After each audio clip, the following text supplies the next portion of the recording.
The tourism history of Picnic Grove started around the time when Tagaytay City began to gain traction as a tourist destination. This area was a simple park where locals would go to, admire the surroundings, and enjoy outdoor activities. On December 23, 2005, the Department of Tourism turned over the management of Picnic Grove back to the Tagaytay City's government after 2 years of managing it. The Picnic Grove is open daily from 7 a.m. to 7 p.m. Picnic Grove is a great place to visit. They offer a beautiful view and a clean environment. This ecotourism attraction focuses on the beauty of nature, providing experiences that only nature can offer, such as a calm and relaxing atmosphere and the cold and refreshing breeze. Aside from its natural offerings, Picnic Grove is also known for its approachable staff who can make tourists feel just like home. All of them are accommodating and fun to be around, making the experience enjoyable and smooth.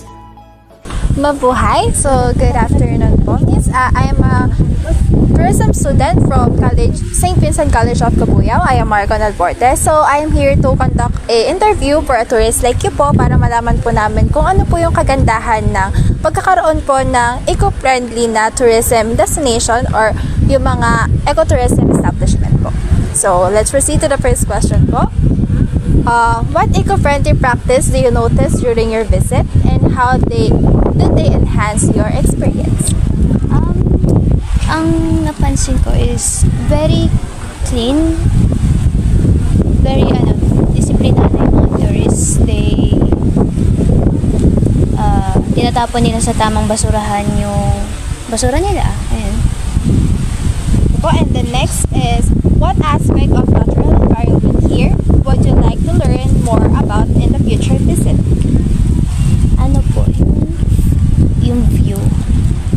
Tapos yung greenery pa ng landscape. Ayan. Very peaceful siya. Relaxing. And next naman po, last question is, how would you rate the overall environmental impact of your visit and what suggestion do you have for reducing it? I'll rate it 10 kasi yun nga, sobrang ganda. Tapos, ang suggestion ko lang is magkaroon sana sila ng pang tour guide. Yeah. Para kasi wala akong napapansin nga dito na, ito yung Taal, ganyan. So, wala akong nalalaman about doon or dito sa Tagaytay. Yun lang. Okay, thank you po. Thank you very much. Good afternoon. I am Marco Nalborte, a tourism student from St. Vincent College of Cabuyao. So, I'm here to conduct an interview po for a tourist like you po para po malaman namin kung ano po ba yung kagandahan ng eco-friendly or nag-focus sa ecotourism na lugar. So, let's proceed po sa first question. What eco-friendly practices do you notice during your visit and how did they enhance your experience? Para sa akin, so first time ko lang kasi yung napansin ko na is yung green nga siya, yung rin, sa mga pasunta din, bihira ka na makakita ng mga talaga, ng mga kalat, talagang naging handa talaga sila, lalo ng mga trabahador dito, makita mo talaga na nag-handa sila para makapag-approach sila ng mga tao na bumalik pa dito. Okay, since sinabi niyo na po na para bumalik, so next question naman po is, how would you rate, what aspect of natural environment here would you like to learn more about in the future visit? Ang gusto ko lang is, para pwede maaari kong balikan is yung view na kasi siyempre hindi ka taga dito, pero since na nakapasok dito is iba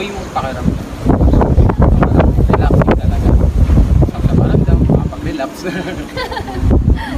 Ayun, so maganda siya balik-balikan. Ever na example, public gathering. Example, may stress. So, yung pag may anxiety, yung stress, pwede kang pumunta dito para ma-enjoy yung view. Then last question po is, how would you rate the overall environment impact of your visit, and what suggestion do you have for reducing? For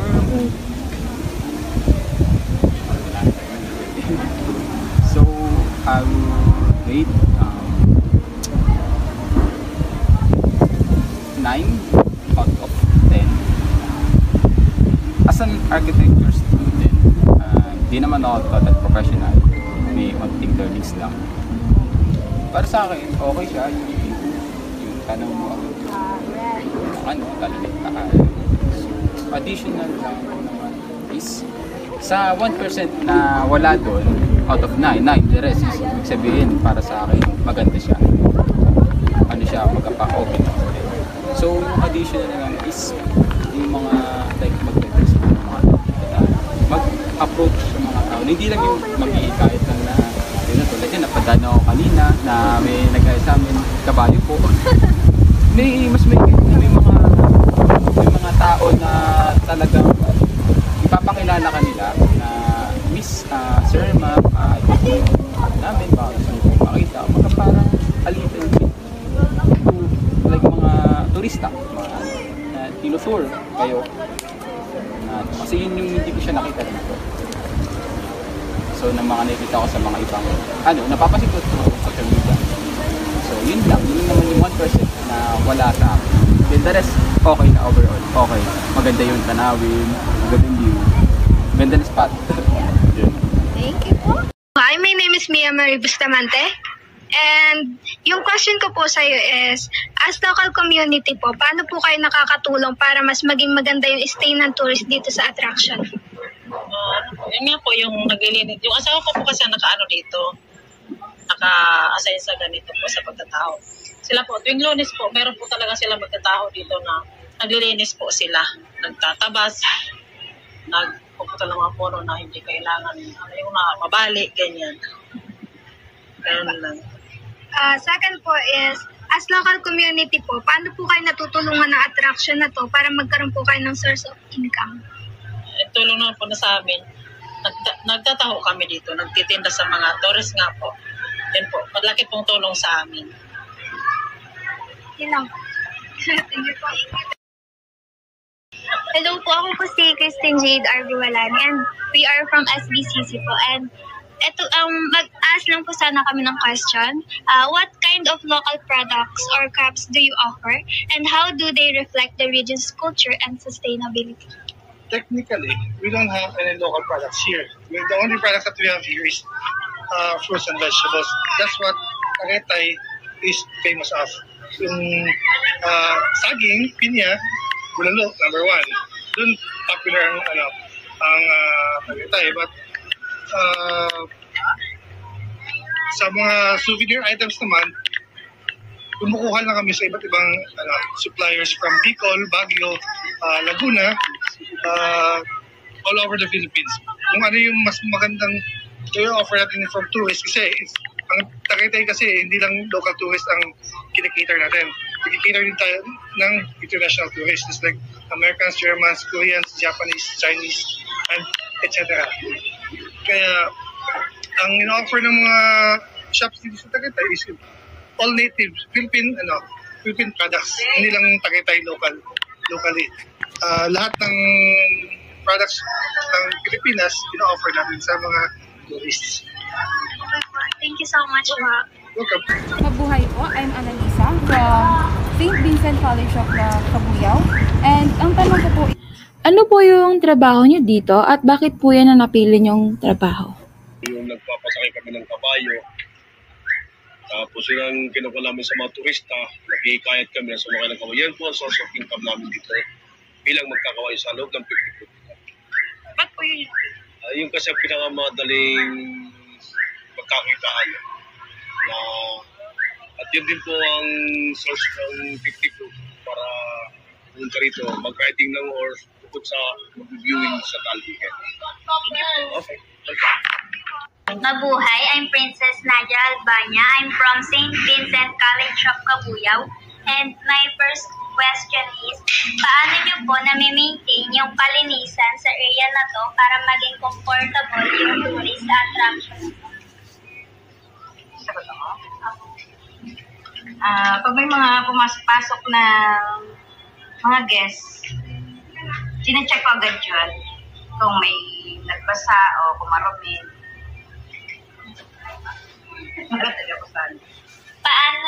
Paano po kayo nakikipag-cooperate sa management para mas mag-improve yung area na to? Okay. For example, halimbawa, may mga needs kaming mga supply dito sa CR. Check agad namin yun naman, wala kaming ganito. Thank you po. The SWOT analysis of the picnic group. For strength, the strength of this tourist attraction is the beauty of nature. They use the environment to give relaxing and refreshing experience to their tourists. They also do energy conservation because their accommodations don't need to be an air-conditioned one. On the other hand, the weakness. The only weakness we notice about this attraction is that they don't have a tour guide or someone who can guide the tourists in the different facilities that they can offer. For opportunities, in this attraction, local community have a lot of opportunities that the tourist attraction can offer. Because they have different areas like zipline, horse riding, souvenir shops, and more. And these are the business that the local community have. In threats, the threats would be increased competition from nearby destinations may impact visitor numbers at Picnic Grove. Environmental concerns and economic fluctuations pose risk to its long-term attractiveness as a tourist spot. For our recommendations, the place was nice. It's clean, refreshing, and relaxing. But we can recommend in this tourist attraction is for them to have a tour guide or someone who can guide the tourists in different facilities. Someone who assists the tourists to satisfy their needs so that the experience that they can give to the tourists will be more memorable.